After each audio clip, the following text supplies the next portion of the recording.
Olá, hoje eu vou ministrar uma palavra que está aqui em Atos. Aqui o apóstolo ele nos instrui a perseverar, a tomar posse do reino dos céus. Aqui em Atos tem um exemplo que diz sobre essa questão. Eu vou estar lendo aqui em Atos 3, que começa no primeiro versículo. Diz assim: a cura de um coxo, o discurso de Paulo no templo. Pedro e João subiram junto ao templo à hora da oração, a nona, e era trazido um varão que desde o ventre de sua mãe era coxo, o qual todos os dias punha à porta do templo chamada Formosa para pedir esmola aos que entravam. Ele vendo a Pedro e a João que iam encontrando no templo, pediu que ele desse uma esmola e Pedro com João fitando os olhos neles, disse: olha para nós. E olhou para eles, e esperando receber alguma coisa. E disse Pedro: não tenho prata nem ouro, mas o que tenho isso te dou. Em nome de Jesus Cristo Nazareno, levante-se e anda. E tomando-o pela mão direita, o levantou, e logo os seus pés e tornozelos se firmaram. E, saltando ele, pôs-se em pé, e andou e entrou com eles no templo, andando e salteando e louvando a Deus. E todo o povo o viu andar e louvar a Deus, e reconheciam-no, pois era ele o que se assentava a pedir esmola à porta formosa do templo, e ficaram cheios de pasmos e assombro pelo que lhes acontecera. Aqui é você perseverar na fé. Então você tem que fazer um ato de fé. E aqui em Provérbio 22 fala referente a isso. Provérbio 22, no versículo 6, diz assim: Provérbios 22, no versículo 6, diz para que instrua o menino no caminho que deve andar, e até quando envelhecer não se desviará dele. Aqui é um ensinamento que Deus nos dá. E aqui em Mateus 11, no versículo 13, fala referente a perseverar na fé. Mateus 11, no versículo 13, diz assim, que porque todos os profetas e a lei profetizaram até João. E aqui em João 1, no versículo 17, diz assim: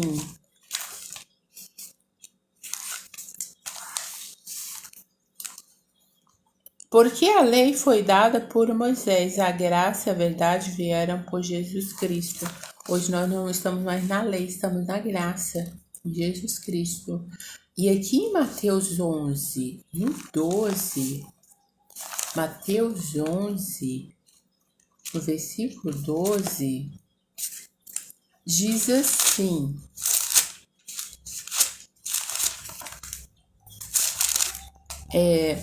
11, no versículo 12, que diz: e desde o dia de João Batista até agora se faz violência ao reino dos céus e pela força se apoderam dele. Aqui significa que vamos ter oposições a nos querer impedir de possuir o reino dos céus. Aqui diz que os que se esforçam se apoderam dele. Jesus disse que quer dizer que são oposições que se levantam contra aquele que quer se apoderar do reino dos céus. E exemplo disso, os fariseus, nem eles entram, nem deixam os que o quer fazer entrar, que está escrito lá em Mateus 23, no versículo 12. E se essa interpretação estiver correta, Herodes Antipas seria um exemplo de oposições. Claro disso, ele havia perseguido, prendido e estava prestes a matar João Batista, que tinha denunciado do seu pecado, e ele queria calar a voz do que anunciava o arrependimento como condição necessária diante da chegada do reino do céu, do reino de Deus. E aquele contexto de perseguição se intensificou com a oposição dos judeus contra o próprio Jesus. E, em outras palavras, à medida que o reino de Deus estava avançando poderosamente, homens violentos e astutos como Herodes e muitos fariseus tentavam subjugá-lo pela força, mas o reino de Deus jamais poderá ser conquistado por força humana. Em outras palavras, nesse combate forte, vigoroso, aspecto carnal, fraco, humilde, aspecto espiritual, mas aquele que reconhece sua própria fraqueza e debilidade, e portanto depende de Deus, ouve o chamado de Jesus: vinde a todos os que estáis cansados e sobrecarregados, como está escrito em Mateus 11, no versículo 28, que diz essa mensagem: o serviço dos santos não é o qualquer um que entra no reino de Deus, somente os energéticos, diligentes, incansáveis, esforçados, corajosos se apoderam dele, enérgicos, que têm a virtude ou o poder de produzir determinado efeito ativo, eficaz, seguro, que encerra certa força ativa, certo vigor. Então, para você se apoderar do reino dos céus, vai vir oposições terríveis. E é você continuar a perseverar em Jesus Cristo, porque ele diz que sem mim nada podeis fazer.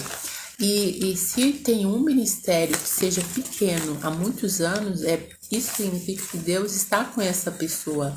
E nenhum principado, potestade do inferno tem poder e autoridade de subjugar o conhecimento de Cristo. Não tem como, porque a luz, ela vai se clareando cada vez mais, dia após dia, até se tornar um dia perfeito. E como Deus, ele também nos fala através de sonho, se você impede Deus de falar com você através do sonho, você está impedindo outras pessoas também. Por quê? Porque o povo sofre porque lhe falta o conhecimento. Porque Deus fala de muitas maneiras, como está escrito lá em Jó. Então, quem é limitado somos nós, Deus não. Então, Deus é do tamanho do seu limite que você impõe sobre ele. Então, aqui sonhar com peixes é você discernir o contexto do seu sonho, porque cada sonho é pessoal e subjetivo. Sonhar com peixe, sonhar pegando peixe, é você orar, ter ânimo para vencer os desafios. Não desista. Peixe pode representar segurança, paz, autoestima, alegria. Peixe ruim é você ter cuidado com pessoas falsas, invejosas, é você se afastar. Ore por elas. Como está escrito aqui em Jeremias 29:11, no versículo 11, que diz que os planos de Deus nos faz prosperar. O conhecimento de Cristo nos faz viver uma vida de fé, uma esperança, um futuro melhor. Não deixe o inimigo te abater. E nem todo sonho com peixes são bons. Sonhar com peixes mortos pode estar relacionado a pessoas falsas, fariseu, matando a igreja. É você discernir o contexto do seu sonho. Não tem como no tempo de Jesus e até nesse século presente, os fariseus não têm conhecimento de Cristo, tem a letra, a lei. E aqui, como está escrito em Romanos 8, eles servem aos seus próprios ventre. Ventre está relacionado ao egoísmo, à hipocrisia, à ignorância. Peixes pode estar relacionado à produtividade no sentido de ganhar almas também. Lugares para estabelecer o reino do céu. E poucos peixes no sonho você ter cuidado onde você vai empreender. Você que é empreendedor. Muitos peixes é um bom presságio. É muito bom para empreender, investimento. Porque peixes na água barrenta pode estar relacionado a pessoas falsas. Cuidado. Peixe estragado pode ser algo ilusório. É você orar e discernir o contexto do seu sonho. Comendo peixe no sonho, vai ter um tempo que vai desfrutar do que você está produzindo. E peixe grande, um objetivo pode estar relacionado a um objetivo que irá acontecer. E no sonho, se você sonhou com peixe que estava vivo, você está no caminho certo, irá concretizar por seu trabalho constante, irá ter frutos. Sonhar com peixes mortos é você se preparar para uma grande oportunidade. E peixe frito pode estar relacionado no sonho, pode estar relacionado seus trabalhos profissionais estão sendo bem executados, relacionamento e portas abertas. Porém, cada sonho tem sua particularidade. É importante você orar a Deus para que Ele possa te interpretar melhor, porque somente Deus sabe a nossa necessidade presente. Eu vou fazer uma oração para abençoar os que estão assistindo e também os que ainda vão assistir. Jesus, em nome de Jesus Cristo, Senhor, abençoa, Jesus, a sua igreja. Abençoa aquelas pessoas que pediram oração. Abençoa. Vai à frente, derribando as barreiras, todo empecilho, todo espírito opositor, tudo aquilo que veio para condenar, matar, roubar, destruir. Eu anulo e repreendo em nome de Jesus todo espírito de inquietude, insônia, todas as maldições das trevas que veio para condenar aquilo que o Senhor diz que já foi liberto, porque o Senhor diz: e conhecereis a verdade vos libertará. Meu Deus, abençoa a sua igreja, nos dê espírito de sabedoria e de perseverança, porque o coxo, ele perseverou em buscar o reino do céu. E o Senhor diz que só aqueles que perseveram, que se apoderam do seu reino, o Senhor nos dá espírito de perseverança para que nós possamos possuir aquilo que o Senhor já tem nos dado. Em nome de Jesus, eu repreendo e amarro todo espírito do fariseu, todo espírito da inveja, maldições do inferno. Eu anulo e repreendo em nome de Jesus, porque assim diz o Senhor: passa céus e terra, vai se cumprir sua palavra na vida daquele que está perseverando em ti, porque sem ti nada podemos fazer. O Senhor é o nosso socorro bem presente na hora da angústia e tribulação. Todo espírito do inferno, todas as amarração satânica que amarra essa pessoa de não prosperar, eu anulo e repreendo em nome de Jesus.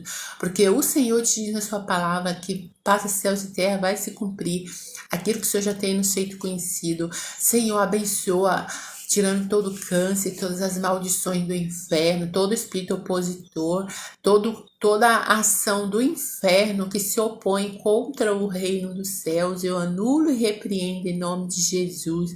Nenhum principado, potestade do inferno irá prosperar sobre aquilo que o Senhor já tem nos feito conhecido, porque o Senhor diz: os seus planos são maiores e mais grandiosos do que os nossos. Meu Deus, abençoa as nações, que haja arrependimento, salvação, prosperidade, que haja salvação para as nações, porque o Senhor diz que haja paz em Israel, que haja prosperidade. É o que eu te peço, Jesus Cristo, em nome do Pai, do Filho e do Espírito Santo de Deus. Amém. Obrigado, Jesus Cristo, porque o Senhor já nos deu a vitória. Amém.